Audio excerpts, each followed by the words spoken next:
نوم مې نعیم ستانکزی ده، د مکول کیم کې اوسېږم. اصل د افغانستان د تورغر سیمې یم.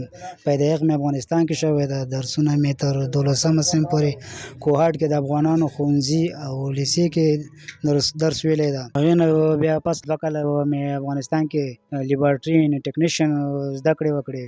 کله زه فارغ شوم ما بیا افغانستان کې د دندې کوشش وکړ چې ځان ته دنده پیدا کړم، خو دنده پیدا نه شوه. نظام بدل شو، یو دم حالات خراب شو.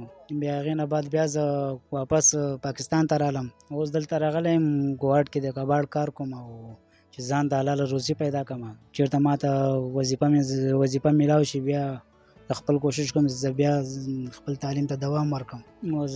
زه نه غواړم چې په خپلې کورنۍ باندې بوج سم او دلته خپل کباړ کار کوم چې حلاله روزي ځان ته پیدا کړم. د تعلیم سره د سپورټ په ډګر کې کولی شم چې د خپل ملک نمایندګي وکړم. په نورو هیوادونو کې د معذورو خلکو خپل ټیمونه وي. ما ته که حکومت داسې زمینه برابره کړي چې زه نمایندګي وکړم د خپل ملکو، که داسې زمینه راته برابره شي چې خپل وطن ته تګ راتګ وکړم.